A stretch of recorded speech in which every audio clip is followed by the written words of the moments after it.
నూనె గింజల పంటల్లో నువ్వు ప్రాధాన్యతే వేరు.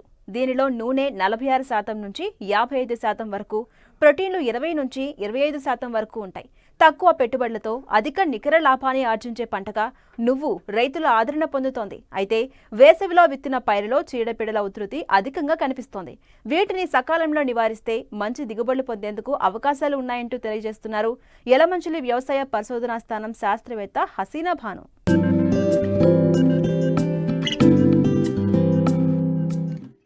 అధిక ఉష్ణోగ్రతలను తట్టుకుని సాగయ్యే నూనె గింజల పంటల్లో నువ్వు ప్రధానమైనది. ఈ ఏడాది ఏర్పడ్డ అనుకూల వాతావరణ పరిస్థితుల వల్ల ఉత్తర తెలంగాణ జిల్లాలతో పాటు ఉత్తరాంధ్ర, రాయలసీమ జిల్లాలలో వేసవి నువ్వును రైతులు విత్తుకున్నారు. కొన్ని ప్రాంతాలలో ఇప్పుడిప్పుడే విత్తుతున్నారు. మిగిలిన ప్రాంతాలలో వివిధ దశల్లో ఉంది. అయితే ఈ సమయంలో చీడపీడల బెడద కూడా అధికంగానే ఉంటుంది. సకాలంలో వాటిని గుర్తించి నివారిస్తేనే మంచి దిగుబడిని పొందేందుకు వీలుంటుంది. అయితే ఏ తెగులుకు ఏ మందులు పిచికారీ చేసి నివారించాలో తెలియజేస్తున్నారు విశాఖ జిల్లా యలమంచిలి వ్యవసాయ పరిశోధనా స్థానం శాస్త్రవేత్త హసీనా భాను. ఈ నువ్వు పంటల్ని మనం ఖరీఫ్లోను మరియు రబీలోను ఎక్కువగా విత్తుకుంటుంటారు. రైతులు ఎక్కువగా ఈ సీజన్ రబీ సీజన్లో అంటే జనవరి నుంచి మొదలయ్యే సీజన్లో నువ్వు పంటని ఎక్కువగా ఈ ఉత్తరాంధ్రలో వేయడం జరుగుతుందండి. ముఖ్యంగా ఈ నువ్వు పంటల్ని ఆశించే తెగుళ్ళు 3 రకాలు ఉంటాయండి. ఒకటేమో ఆల్టర్నేరియా లీఫ్ స్పాట్ అని అంటాము. ఇది ఆకుల మీద మచ్చలుగా నల్లటి మచ్చలుగా స్టార్ట్ అయ్యి ఉధృతి అంటే వర్షాలు ఎక్కువైతే ఈ తెగులు యొక్క ఉధృతి కూడా ఎక్కువ అవుతుందండి. కాబట్టి మీరు నల్లటి మచ్చల్ని గమనించిన తర్వాత మ్యాంకోజెబ్ కానీ లేదంటే కార్బండిజం అనే మందును కానీ స్ప్రే చేసుకుంటే మనం ఈ తెగులు యొక్క ఉధృతిని అరికట్టవచ్చండి. ఈ మ్యాంకోజెబ్ 3 గ్రాములు 1 లీటర్ నీటికి కలుపుకొని మనం పిచికారీ చేసుకోవాలి. లేదా కార్బండిజం అయితే 1 గ్రాము 1 లీటర్ నీటికి కలిపి మనం పిచికారీ చేసుకోవాలండి. ఆ తరువాత ఇంకో ముఖ్యమైన తెగులు ఈ నువ్వు పంటలో వచ్చేది ఏంటంటే ఫిల్లోడి తెగులు అండి. దీని తెలుగులో అయితే పుట్ట చెట్టు తెగులు అని అంటాము. ఈ పుట్ట చెట్టు తెగులు ఒకసారి ఆశించితే దీనికి మనం ఎటువంటి నివారణ లేదండి. దీనికి ఎటువంటి రసాయనాలు పిచికారీ చేసినా కూడా అవి పనిచేయదు. ఎందుకంటే ఇది ఒక వైరస్ తెగులు లాంటిది. కాబట్టి దీనికి మనం ఒకసారి మనకి ఆ పుట్ట చెట్టు తెగులు వచ్చినప్పుడు ఆ మొక్కలని మనం తీసి కాల్చివేయాలండి. రాకుండా చేయాలి అనుకుంటే ఇది ఒక పురుగు వల్ల వ్యాపిస్తుందండి. ఇది లీఫ్ హాపర్ అనే పురుగు వల్ల.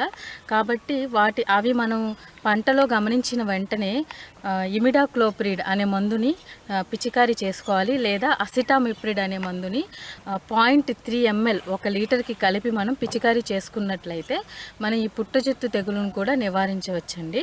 తర్వాత ఈ పుట్టచెత్తు తెగులు కాకుండా ఇంకొక ముఖ్యమైన తెగులు ఏంటి ఈ నువ్వు పంటలో అంటే కాండం కుళ్ళు తెగులు అండి. ఈ తెగులు ఆశిస్తే మొత్తం మొక్కంతా ఒక్కసారిగా ఎండిపోతుంది. సో కాబట్టి ఇది భూమి నుంచి వ్యాపించే తెగులండి.